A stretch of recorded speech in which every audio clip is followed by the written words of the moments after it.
Guys, Nathan Brendan Masters. A while ago I talked about my mini setup that I use when I'm doing my drawing videos from bed. So like if I'm not at my desk, you'll see me doing my videos right here. But I've been wanting to do a video about this camera and I've never gotten around to it. So let's do it today. This is the Sony Nex 5T. It's an update to the Sony Nex 3 and Nex F3, which I've had myself, and I actually loved that camera.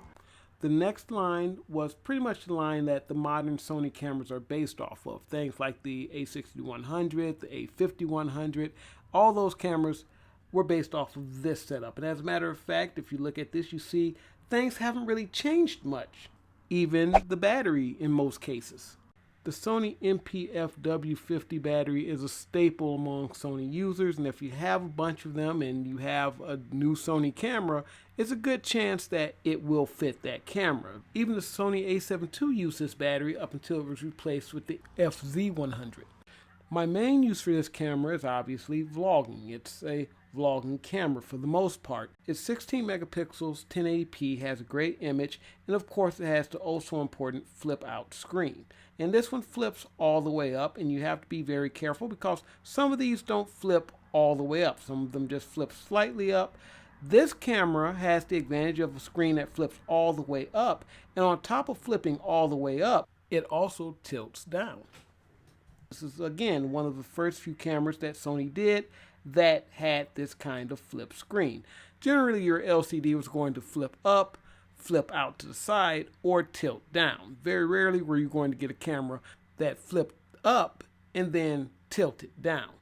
Off the top of my head, I don't know any other manufacturer that makes a screen that does that. All the other screens that have that kind of versatility are side swinging swivel screens, like those used in many of the Canon cameras. The next line was also their mirrorless line, which allowed the cameras to be smaller and use a wider variety of lenses. The E-mount lens is the native lens for the Sony mirrorless cameras, but because it's a mirrorless camera, you could use a lens adapter and shoot with anything from an EF lens to an FD lens. The FD lenses are the older Canon manual lenses. The beautiful thing about this is it's a very good camera for the price you pay. For about $150, you get a 1080p 16 megapixel camera with video quality that still stands up today. Now, of course, to get a really great image on a day like the day this was shot, you're going to need some ND filters and some things like that, but at the end of the day, it's a solid image. In fact, it's very close to the image of the Nex F3, which I used to shoot part of my film Transit, even though the majority of this film was shot with the Panasonic Lumix G7, which is a 4K camera.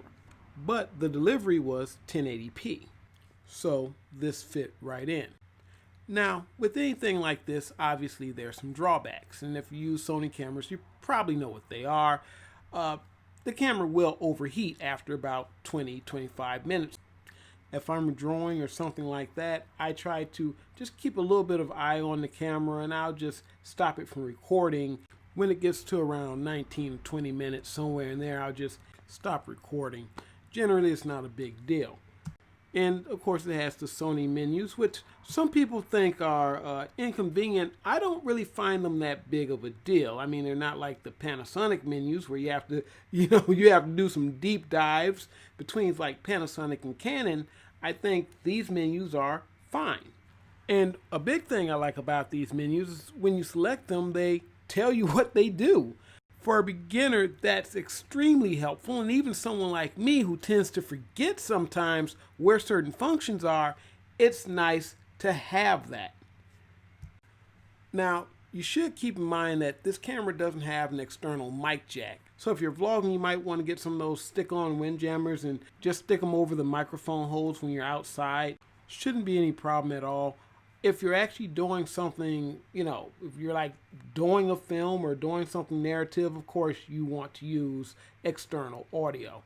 I would suggest the Zoom H1 or the new Zoom H1N.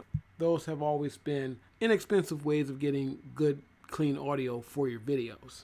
So that's it for me, guys. If you have any questions, put them down in the comment section. I'll answer to the best of my abilities.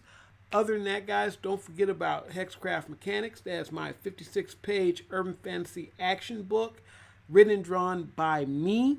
I am indeed crowdfunding this effort, so if you like that kind of material, check it out. Link is in the description, and I will check you guys later. Hasta. Don't look back, we're here to stay.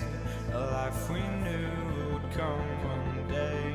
And this is it, the borderline to where the future leaves us behind. The fire will burn and never die, looking through the eyes of a brand new life. It's so